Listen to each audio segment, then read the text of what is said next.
किमपि अत्याहितम्। अंग्रेज को तबाह किया, एक से एक बढ़कर गहरी अजदहा में जब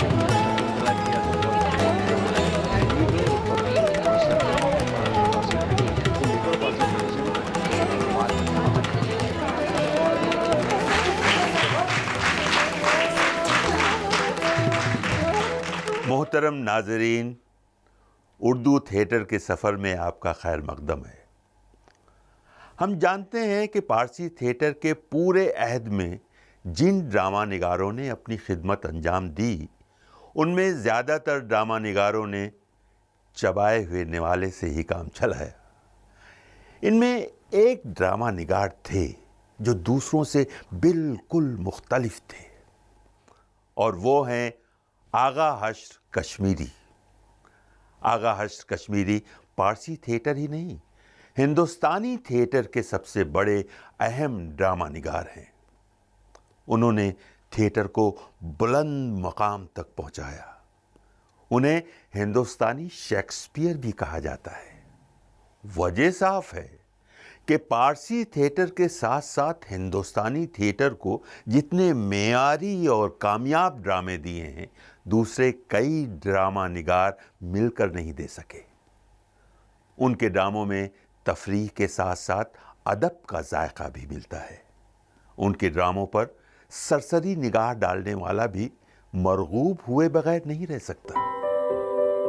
आगा हश्र कश्मीरी का नाम पारसी थिएटर और उर्दू अदब में एक रोशन चराग की हैसियत रखता है। वो एक बड़े ड्रामा निगार और हिदायतकार के साथ साथ एक शायर, एक खतीब और एक अच्छे मिजाह निगार थे। आगा मोहम्मद शाह की पैदाइश सन 1879 में शहर बनारस में हुई।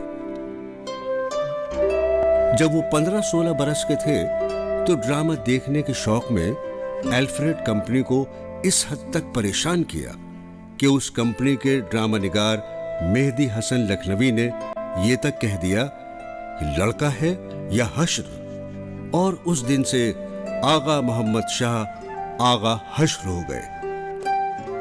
ड्रामा आफताब मोहब्बत लिखने के बाद आगा हश्र को अंदाजा हो गया कि ड्रामे की कामयाबी का राज क्या हो सकता है। वो बला के ज़हीन तो थे ही, उन्होंने फौरन शेक्सपियर का मुतालिया करना शुरू कर दिया और पहली फुर्सत में ड्रामा विंटर्स टेल को मुरीद शक के नाम से लिख डाला। उसके बाद शेरेडोन के ड्रामा पिजारो का तर्जुमा असीर हिर्स और फिर शेक्सपियर का ड्रामा मेजर्स फॉर मेजर्स को शहीद नास के नाम से मुंतकिल किया। ये तीनों ड्रामे स्टेज पर बहुत कामयाब हुए। एल्फ्रेड कंपनी के लिए आगा हश्र ने मुरीद शक, मारे आस्तीन, पाक दामन, ठंडी आग और असीर हिर्स 5 ड्रामे लिखे, मगर कंपनी से निबाह ना हो सका और मुलाजमत तर्क करके दादा भाई नौरोजी के पास चले गए। इस दफा आगा हश्र ने अपने ड्रामे पाक दामन को असरे नौ लिखा, जिसे एल्फ्रेड थिएट्रिकल कंपनी ने पूरे एहतमाम से खेला और पहले से ज्यादा मकबूल हुआ। फिर ना दिखाइयो ऐसा खराब।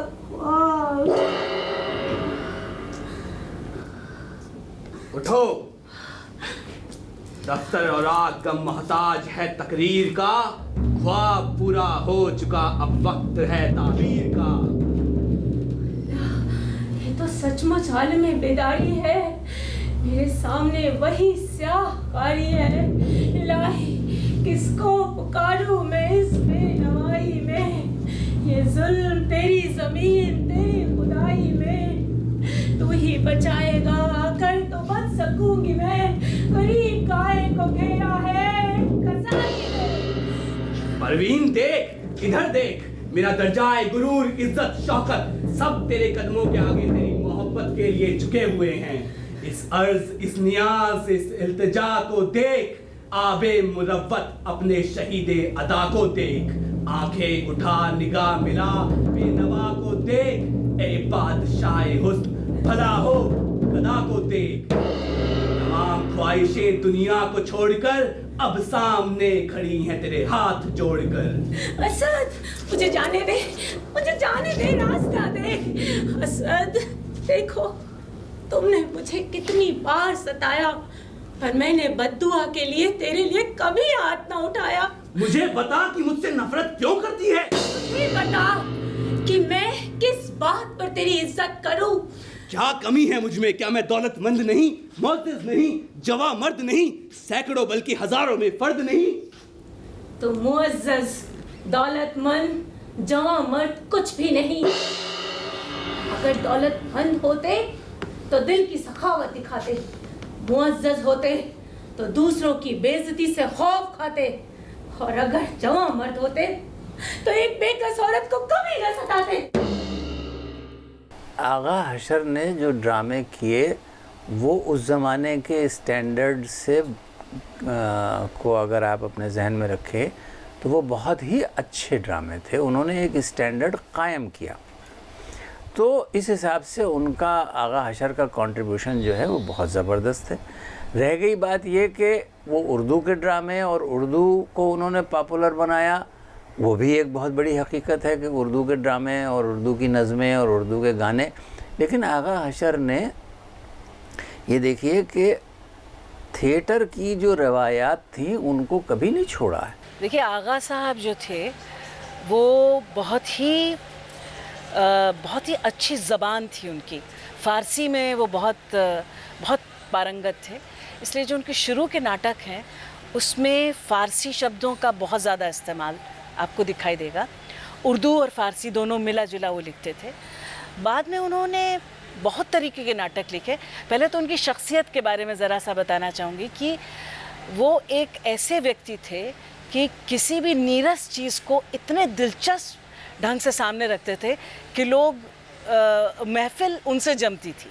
आगा हशर ने पहले दौर यानी 1899 से 1901 के दरमियान मुरीद शक, मार आस्तीं, असीर हिर्स उर्फ जुल्म चंगेज़, मीठी छुरी उर्फ दो रंगी दुनिया और दाम हुस्न उर्फ शहीद नाज उर्फ अछूता दामन जैसे ड्रामे लिखे। ये तमाम ड्रामे उस ज़माने की मशहूर कंपनियों ने नहायत कामयाबी के साथ मुख्तलिफ शहरों में खेले।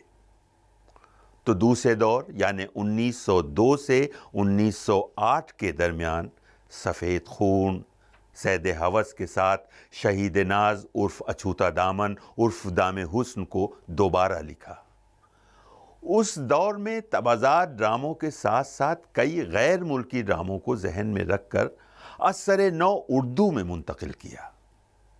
ये तमाम ड्रामे मुसलसल खेले जाते रहे।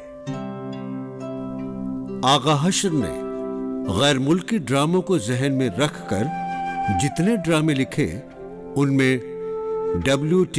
मॉफिक का ड्रामा द जूएस पर मबनी ड्रामा यहूदी की लड़की को छोड़कर बाकी तमाम ड्रामे इसी दौर में तहरीर किए। उन्होंने शेक्सपियर के 5 ड्रामों को उर्दू के कालिब में ढाला।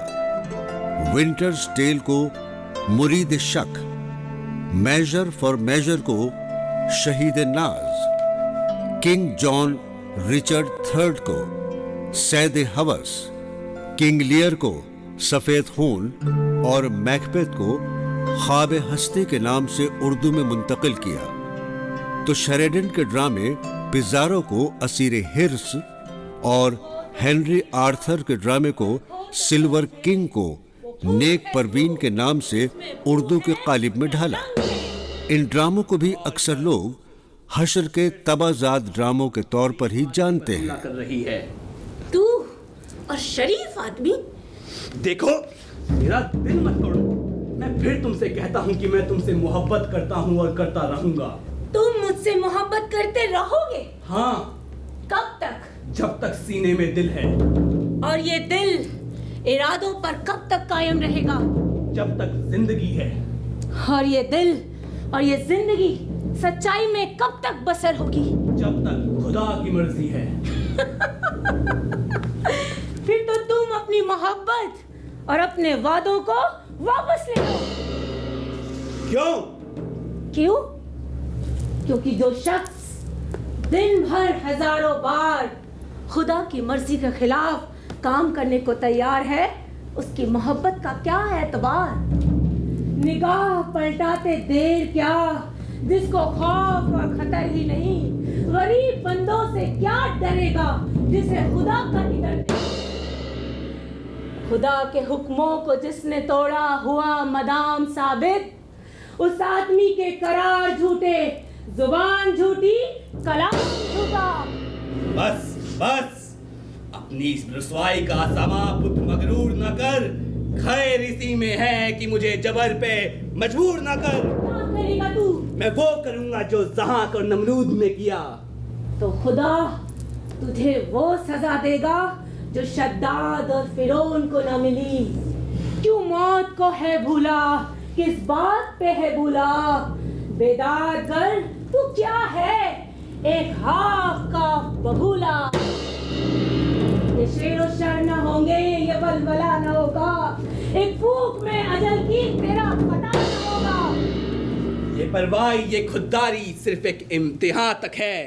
जरा देखो तो मैं इनकार की हिम्मत कहाँ तक है। तेरे जैसी हजारों औरतों को मैंने जीता है। मैं अपने वक्त का रावण हूँ, समझी अगर तू सीता है। अगर मैं सीता हूँ तो तू ये बात समझ ले कि जिस तरह सीता के सामने रावण जलील हुआ, उसी तरह तू भी अपनी ख्वाहिशों में नाकामयाब होगा। मगर सीता को बचाने के लिए तो राम थे। तुझे मुझसे कौन बचाएगा? अगर सीता को उसके राम ने बचाया तो मुझे मेरा रहीम बचाएगा। फना हो जाएगा तू और जो तेरा इरादा है, कि ताकत में जिंदा मेरा खुदा जो तुझसे ज्यादा है।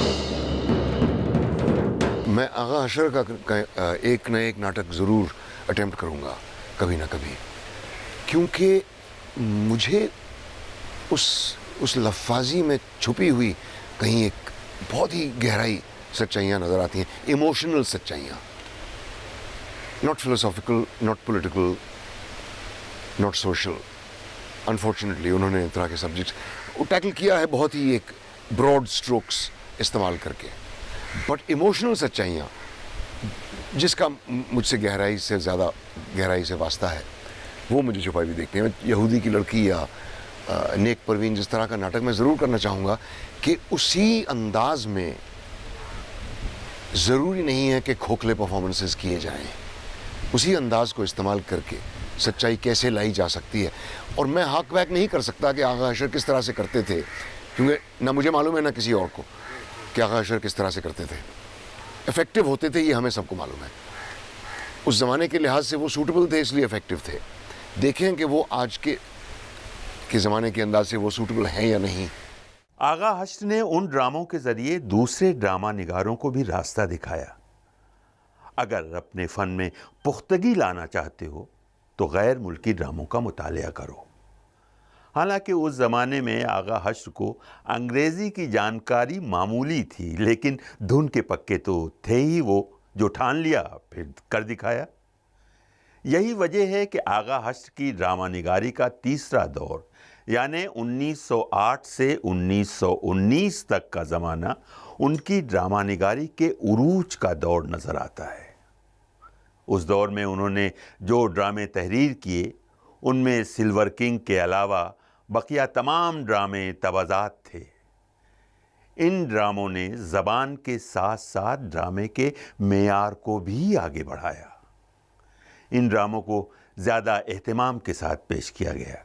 चूँकि उस दौर में आगा हश्र के अलावा बहुत कम ड्रामा निगार ऐसे थे जिनके ड्रामे मेयार के साथ साथ तिजारत के लिहाज से भी उतने ही कामयाब हों। यही वजह है कि आगा हश्र को मुँह मांगी कीमत पर कोई भी कंपनी अपने साथ रखने में फ़ख्र महसूस करती थी। आगा हश्र कश्मीरी अगर आ जाएं तो पारसी थिएटर के वो सारे मजबूरियां जिनके तहत वो ड्रामे लिखे गए थे, उसमें ख़ासतौर से स्टेजिंग की बहुत मजबूरियां थी। पेंटेड बैकड्रॉप आता था, सीन बदलने के बीच में टाइम चाहिए होता था, तो उस टाइम में म्यूज़िकल इंटरल्यूड आ जाता था, जिसको आइटम सॉन्ग आज हम कहते हैं, वो पारसी थिएटर में था उस वक्त। और कॉमिक सीन्स आ जाते थे बीच में, ताकि जब तक सेट बदला जा रहा है तब तक ऑडियंस दूसरी चीज़ों में दिल बहलाए, फिर मेन कहानी शुरू हो जाती थी। तो हिंदी सिनेमा ने वो पूरा स्ट्रक्चर लिया है। आगा हश्र साहब के ड्रामों को अगर आपको सही समझना है तो ज़बान अगर आप बदल दें तो हिंदी सिनेमा में आज भी उसके ट्रेस आपको नज़र आ जाएंगे, लेकिन हिंदी थिएटर या उर्दू थिएटर में उसके ट्रेसेस आपको नहीं नज़र आएंगे, क्योंकि उर्दू थिएटर की वो ज़बान आज की नहीं रही है। आगा हश्र ने अपने इस तीसरे दौर में कई अहम और मकबूल आम ड्रामे तहरीर किए। इन ड्रामों में ख्वाब हस्ती उर्फ दाव पेच, खूबसूरत बला, सिल्वर किंग उर्फ नेक परवीन उर्फ पाक दामन, पहला प्यार, बंद देवी, यहूदी की लड़की संगे मील की हैसियत रखते हैं। यही वो जमाना है जब आगा हश्र ने थिएट्रिकल कंपनियां बनाई। आगा हश्र का चौथा और आखिरी दौर कलकत्ते में गुजरा। उस दौर को हश्र का सुनहरा दौर कहा जाता है। उस दौर में यानी 1919 से 1930 के दरमियान उन्होंने तमाम दौर से ज़्यादा ड्रामे तहरीर किए। साथ ही साथ फिल्मों से भी वाबस्ता रहे। जिस दौर में उन्होंने शेर की गरज उर्फ नारे तौहीद, मधुर मुरली, भगीरथ गंगा, औरत का प्यार, हिंदुस्तान, तुर्की हूर, आँख का नशा, सीता वनवास, भीष्म प्रतिज्ञा, धर्मी बालक उर्फ गरीब की दुनिया, दिल की प्यास और रुस्तम सोहराब जैसे अहम और नाकाबिले फरामोश ड्रामे तहरीर किए।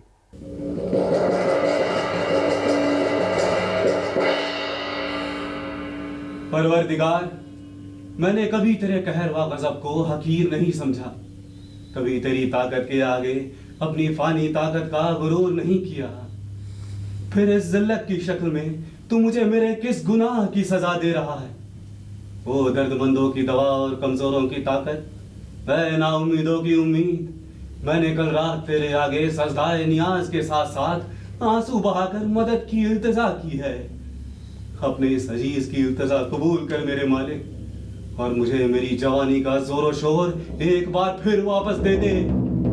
अता कर दे वही ताकत जो थी कभी मेरे बस में, जवानी का लहू फिर जोश मारे मेरी नस नस में। तेरी कुदरत हिला सकती है सारे कारखाने को, तो एक बार फिर से लौटा दे गुजरे जमाने, गुजरे जमाने को, गुजरे जमाने। मुमकिन है कि आज की सुबह उसकी जिंदगी की शाम साबित हो।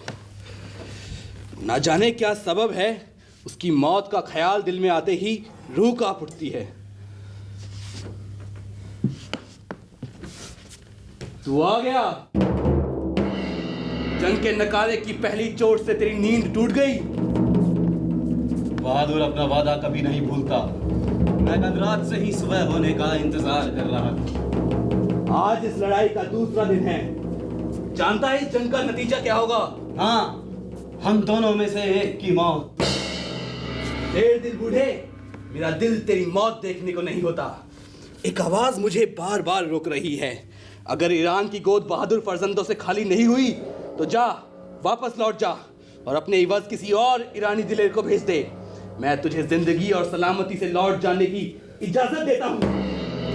उर्दू का जो उस वक्त एक बड़ा जलवा था और ज़बान को दिल्ली और लखनऊ वालों ने इतना पॉलिश कर दिया था, साफ़ सुथरा कर दिया था, तो वो जो उस चीज़ को भी उन्होंने रखा।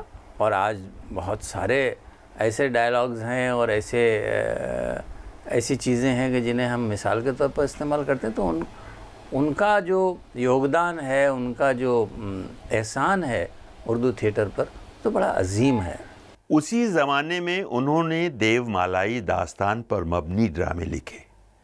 इन ड्रामों की ख़ास बात यह है कि ये अदबी मेयार पर भी खरे उतरते हैं और ड्रामे के फ़न पर भी।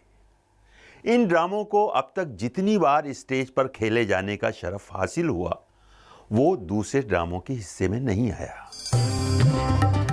आगा हश्र 1925 में कलकत्ता पहुंचे। 1920 और 1925 के दरमियान जितने ड्रामे अपनी कंपनी के लिए लिखे थे उनके हुकूक मीडन थिएटर्स के मालिक को बेच दिए और उसके बदले एक मोटी रकम वसूल की।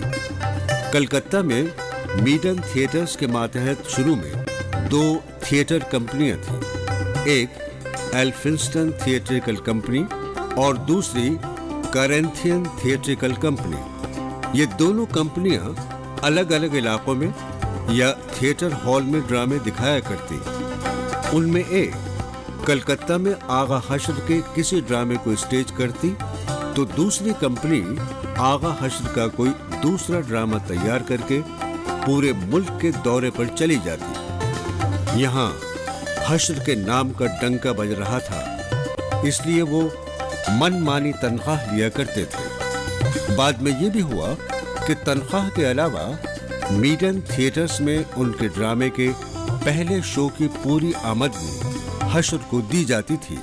आगा हश्र कश्मीरी ने न सिर्फ उर्दू थिएटर बल्कि हिंदुस्तानी थिएटर की आबियारी की, जंग आज़ादी में भी हिस्सा लिया और जदीद थिएटर की राह भी हमवार की।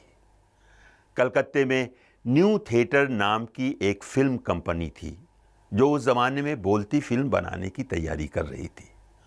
उस कंपनी ने हश्र से यहूदी की लड़की को फिल्म के कालिब में ढालने की फरमाइश की। हश्र ने उस ज़माने में 10,000 रुपए के मुआवजे पर उसमें कुछ तरमीम और इजाफा करके फिल्म की स्क्रिप्ट लिख दी।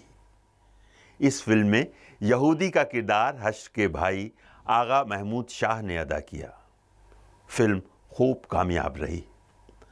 कंपनी ने इनसे 2 और फिल्में लिखवाईं, चंडीदास और देवदास।